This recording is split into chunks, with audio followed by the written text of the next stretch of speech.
आदाब, नमस्कार, good evening, सत श्री अकाल। एक बार फिर आप तमाम लोगों का स्वागत है क्राइम तक की कहानी के इस एपिसोड में। उम्मीद है पूरी फैमिली अच्छी होगी, अपना और अपनों का ख्याल। अब आते हैं आज की कहानी के ऊपर। कल संडे शाम के मैच की बात कर रहा हूं, लेकिन कल सुबह एक और चीज हुई। सुबह के 5 बज रहे थे और सलमान खान के घर मुंबई के नामचीन पते में से एक पता है गैलेक्सी अपार्टमेंट।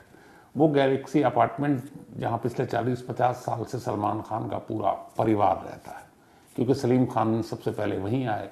सलीम खान ने वहीं से अपनी फिल्मी करियर की शुरुआत की, हीरो बने, फिर राइटर बने, और कहते हैं कि वो घर उनके लिए बहुत लकी है। इसीलिए इतना सब कुछ स्टारडम होने के बावजूद सलमान खान ने वो गैलेक्सी नहीं छोड़ा, और पूरा जो परिवार है वो आज भी गैलेक्सी में रहता है।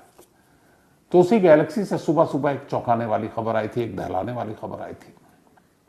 खबर ये कि 2 लोग मोटरसाइकिल पर थे, गैलेक्सी के पास से गुजरते हैं। सुबह के 5 बज रहे हैं और अचानक उनमें से पीछे बैठा हुआ शख्स, जो पीछे बैठा था, दोनों हेलमेट में थे, और वो अपना निशाना गैलेक्सी की तरफ तानता है और एक के बाद एक 5 गोलियां चलाता है। 3 गोली जमीन पर लगती है, एक गोली गैलेक्सी की दीवार पर, और एक गोली उस गैलेक्सी का वो जो एक तरह से कहें झरोखा या बालकनी, जिसके ऊपर एक पर्दा होता है लकड़ी का, और उस पर्दे को हटाकर सलमान खान बीच बीच में जब भी मौका मिलता है तो आते हैं, अपने चाहने वालों को अपना चेहरा दिखाते हैं। तो एक गोली उसी पर्दे में लगी और पर्दे को चीरते हुए उस पर्दे के पीछे ड्राइंग रूम है, और उस ड्राइंग रूम की दीवार पर जाकर लगती है। सुबह 5 बजे का वक्त था और अंदाजा लगाइए कि लोग सो रहे थे। अगर कोई बालकनी में टहल रहा होता या होता तो कुछ भी हो सकता था। और सलमान खान सैटरडे की रात घर पे ही थे, यानी कि संडे की सुबह वो सो रहे थे जिस वक्त ये गोलीबारी हुई। बाद में पुलिस पहुंचती है, मौके पर तफ्तीश करती है, गोलियों के खोखे को समेटती है। इसके बाद सीसीटीवी फुटेज को खंगालना शुरू करती है। सुबह का वक्त था तो मुंबई पुलिस के लिए एक फायदा था। सुबह सुबह सीसीटीवी फुटेज के जरिए सड़क पर किधर कहाँ भाग रहा है ढूंढना ज़्यादा आसान है, क्योंकि गाड़ियाँ बहुत कम होती हैं। और वैसे भी मुंबई के बारे में कि मुंबई देर से सोकर उठता है ये शहर, और उस वक्त तो सब ऊँग ही रहे होंगे। तो सीसीटीवी कैमरे से मदद मिली। पता चला कि जो दोनों शूटर थे गैलेक्सी से निकलते हैं, और गैलेक्सी से निकलने के बाद वहीं पे एक माउंट मैरी, वहाँ पे एक उस गाड़ी को पार्क करते हैं, और फिर गाड़ी को पार्क करने के बाद वहाँ से वो एक बहुत मशहूर है महबूब खान स्टूडियो, वहाँ से एक ऑटो पकड़ते हैं। ऑटो पकड़ने के बाद बांद्रा रेलवे स्टेशन जाते हैं, फिर वहाँ से वो उतरते हैं अगले सांता क्रूज रेलवे स्टेशन पर। सांता क्रूज उतरने के बाद वकोला की तरफ जाने वाले एक ऑटो में बैठ जाते हैं और फिर गायब हो जाते हैं। उसके आगे के सीसीटीवी फुटेज अभी तक पुलिस को मिली नहीं है, तलाश जारी है। तो ये 2 शूटर, अब यहाँ पे तो दोनों हेलमेट में थे, लेकिन बाद में जब वो चाहे सांता क्रूज पहुँचे, चाहे बांद्रा स्टेशन पहुँचे, या वकोला के लिए ऑटो पकड़ा, ये सारी जगहों पे जब कैमरे की तलाशी ली गई तो प्लेटफॉर्म पर और बाकी जगह, हर जगह हेलमेट में तो ये घूम नहीं सकते, प्लेटफॉर्म पर शक हो जाता। तो जब बाइक छोड़ी तो हेलमेट भी छोड़ दिया, और उसके बाद इन दोनों के चेहरे कैमरे में, तो इन दोनों में को अब पहचानने की कोशिश की गई।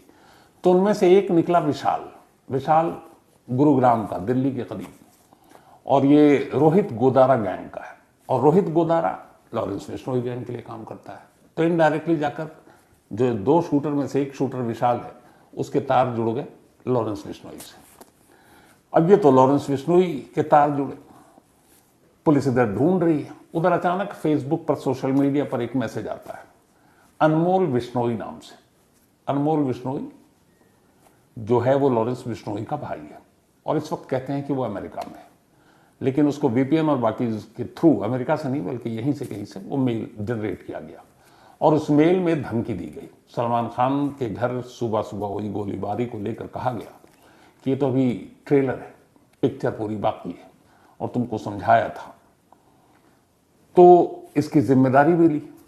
तो इसका मतलब है इनडायरेक्टली फिर लॉरेंस बिश्नोई गैंग की ही जिम्मेदारी ले ली गई।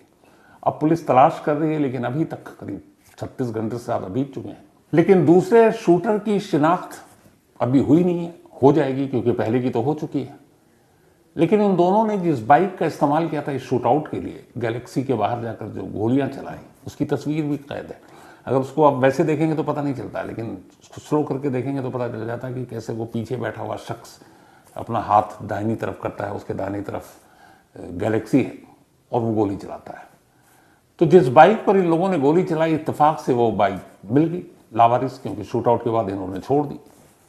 अब उसके रजिस्ट्रेशन नंबर से पता चला कि ये बाइक रायगढ़, पता नहीं, मुंबई के बहुत सारे क्राइम की कड़ियां जो है रायगढ़ में जाकर जुड़ती हैं। शीना बोरा भी शायद उसमें एक थी, क्योंकि उसकी बॉडी वहीं मिली थी। तो रायगढ़ में एक शख्स रहता है, उस शख्स के नाम पे एक गाड़ी रजिस्टर्ड थी, बाइक। पुलिस वहां तक पहुंची, फौरन उससे पूछताछ किया गया तो पता चला कि नहीं, वो तो बेकसूर है।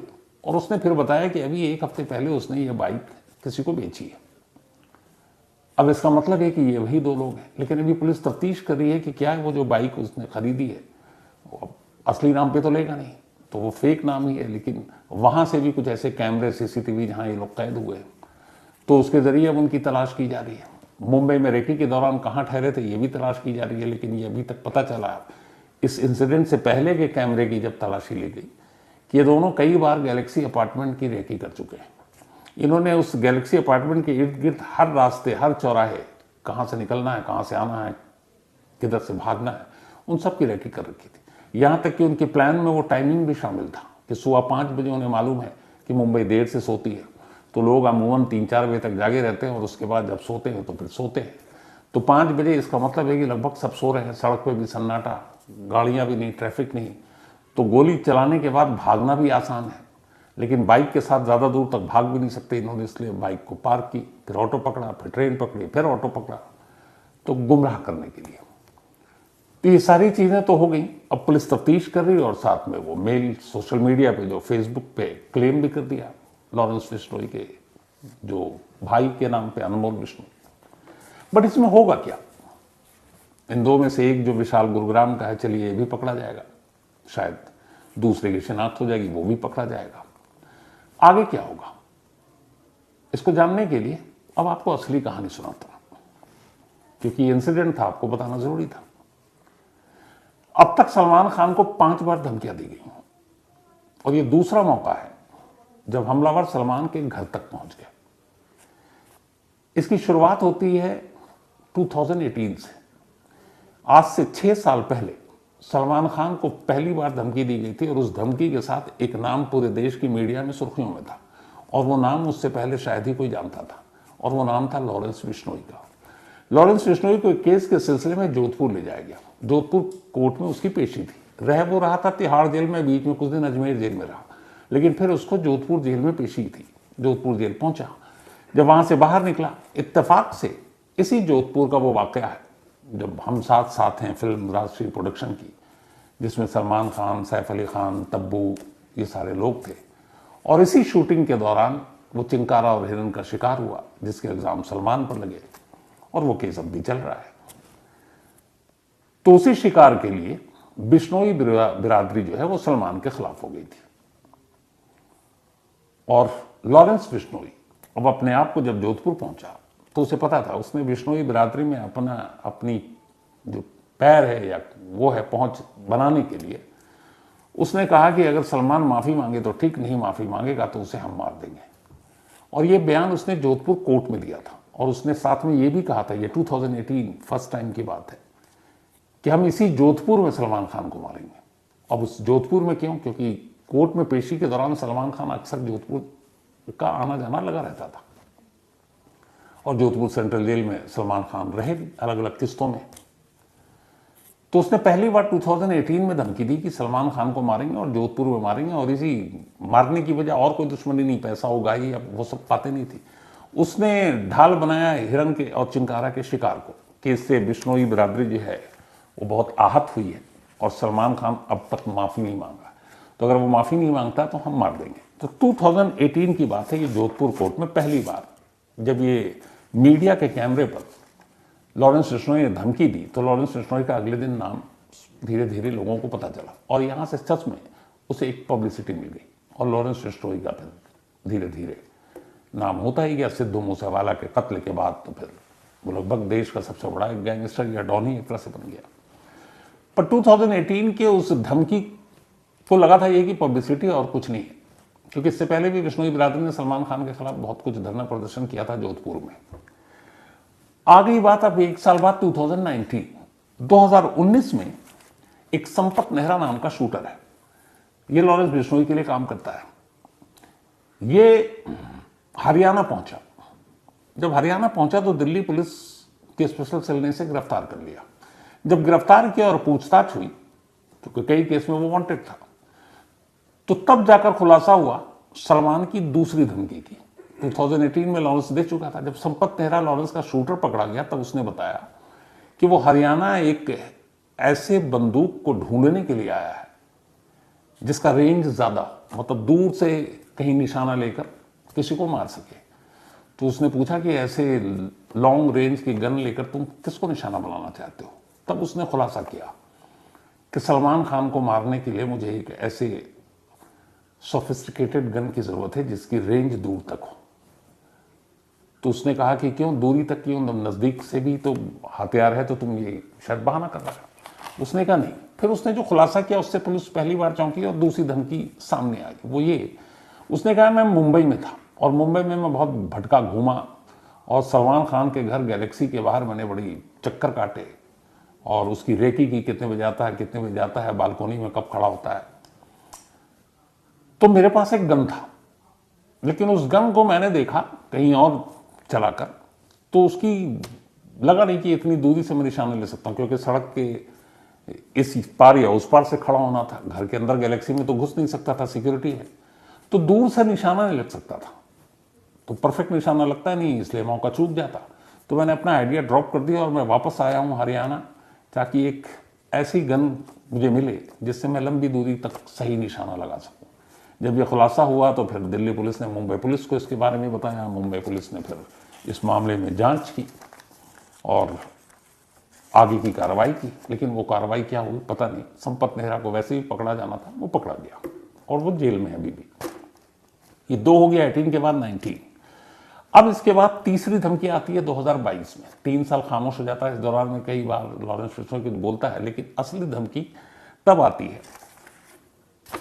जब 3 साल पहले जो बांद्रा, जहां पे घर है सलमान खान का, इसको मुंबई वाले बांद्रा भी कहते हैं, तो उसी बांद्रा में गैलेक्सी के ठीक थोड़ा सा आगे एक जॉगिंग पार्क, मैं उस पार्क में गया भी हूं जब वहां था, तो उस जॉगिंग पार्क में सलीम खान, सलमान खान के जो पिता हैं, वालिद हैं, वो हर सुबह जॉगिंग करने जाते हैं। और जब वो जाते हैं तो उनके साथ 1-2 पुलिस वाले भी होते हैं, क्योंकि सुरक्षा मिली हुई है।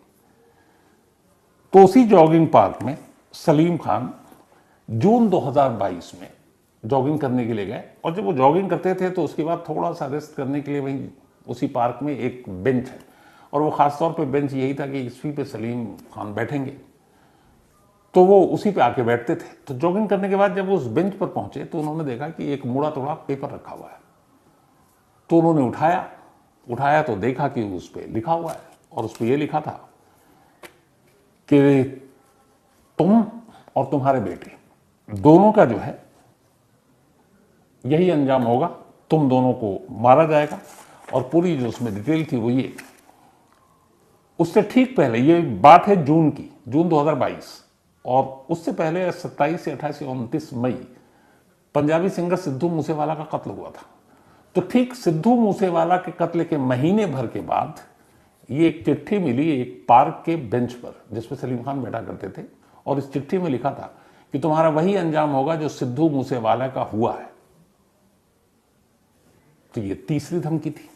लेकिन इस खत को किसने रखा, कहां से रखा, कैसे रखा, नहीं मालूम। तीसरे का भी अंजाम हुआ। इसके बाद 2023 मार्च का महीना, एक ईमेल आता है सलमान खान के मैनेजर को, और वो ईमेल जो भेजा था उसकी जो आईडी थी, वो आईडी थी एक शख्स है जिसका नाम है मोहित गर्ग। तो मोहित गर्ग के आईडी पर ये ईमेल आया।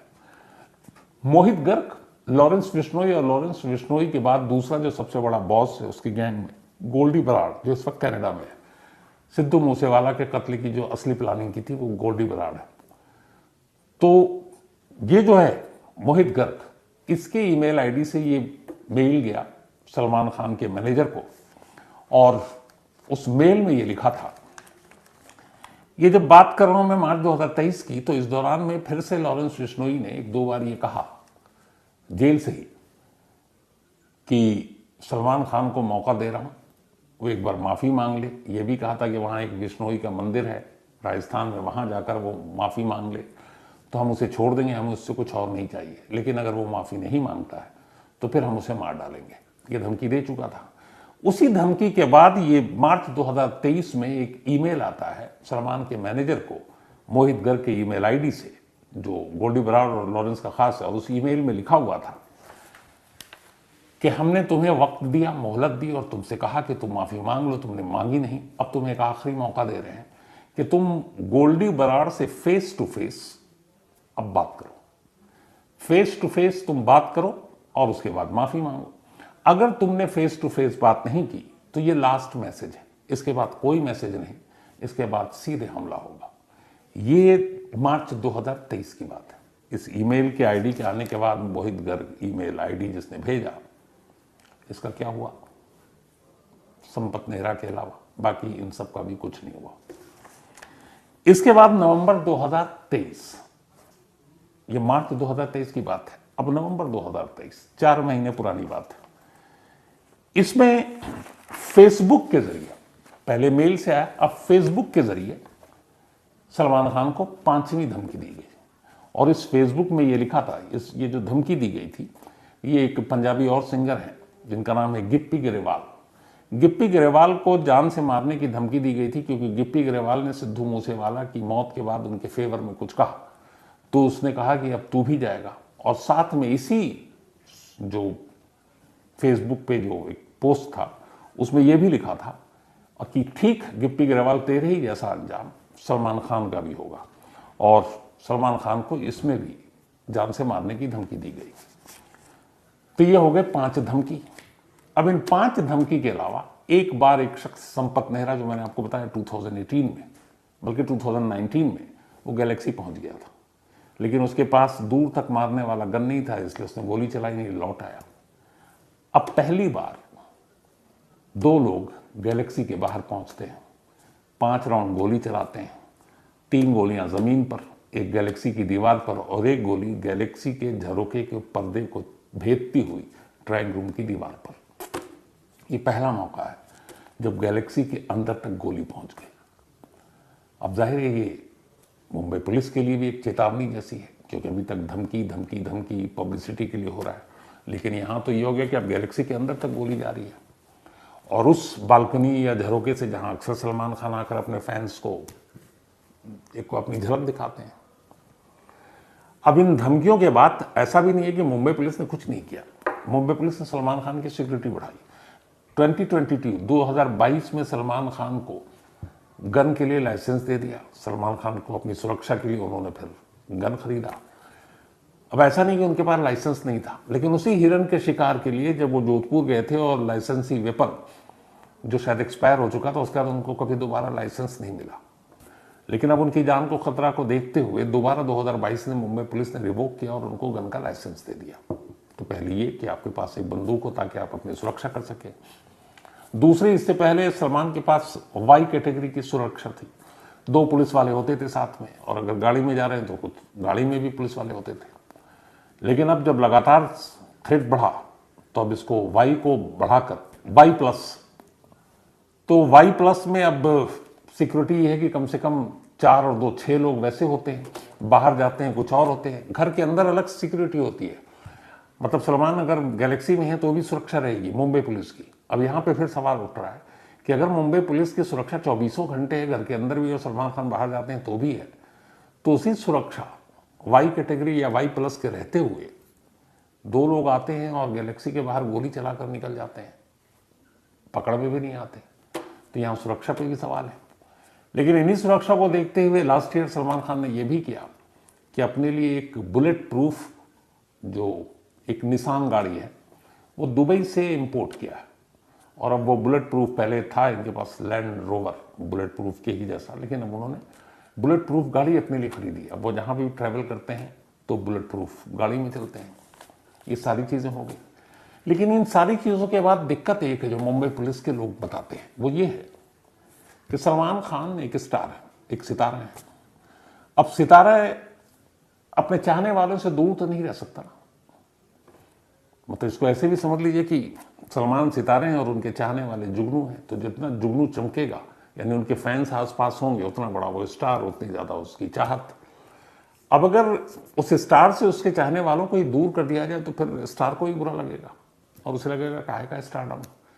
लेकिन अब मामला ये आ गया कि 5 धमकी और 2 बार पहुंच चुके हैं गैलेक्सी तक। तो सलमान खान की पब्लिक अपीयरेंस, सलमान खान के भीड़ में जाना, सलमान खान के शोज या अलग अलग स्टेज पे performance, even shooting, farm house, क्योंकि फार्म हाउस का भी एक किस्सा था कि फार्म हाउस पे भी रेकी की गई थी।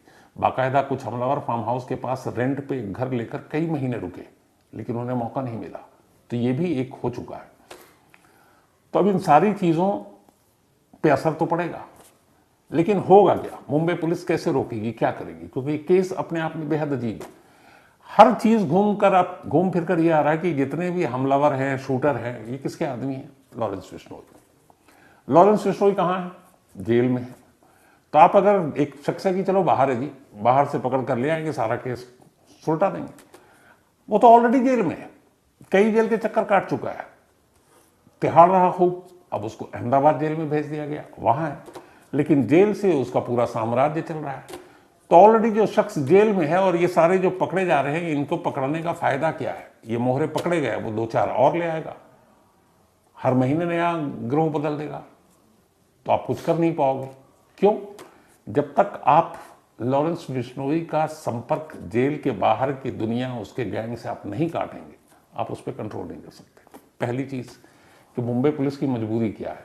भाई वो तो ऑलरेडी तुम्हारे कब्जे में, यानी कानून के शिकंजे में है, जेल में है, फिर भी आप नहीं रोक रहे हो, तो आगे कैसे रोकोगे? दूसरा, जो बाहर जेल के आजाद है, लॉरेंस बिश्नोई का सबसे बड़ा, मतलब उस गैंग का बॉस दूसरे नंबर का, वो है बराड़ गोल्डी। अब गोल्डी बराड़ देश में तो है ही नहीं, देश से कोसों दूर विदेश में, कनाडा में बैठा हुआ है। अब उस दूर देश से उसको यहां लाकर इन सारी चीजों को कैसे रोकें? पहले लाओ तो सही। अब सिद्धू मूसेवाला के कत्ल के बाद से ही कोशिश हो रही है, उसके पिता लगातार यही मांग कर रहे हैं, पर गोल्डी बराड़ अभी तक तो लाया नहीं किया है।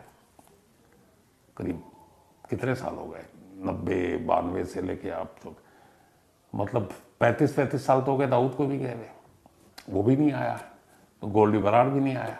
तो जब तक वो नहीं आएगा, आप क्या करोगे इन सारी सुरक्षा और सारी चीजों का? क्योंकि मोहरे नए पैदा करता रहेंगे, नए नए लोगों को काम देते रहेंगे, और वो आकर कभी ना कभी इस तरह से धमकाते रहेंगे, धमकी देते रहेंगे। तो इसका हल यही है कि जब तक इस गिरोह के तमाम मेन लोग हैं, आप उन पर शिकंजा नहीं कसते। और शिकंजा कसने का मतलब ये नहीं कि आप पकड़ के जेल में डाल दो।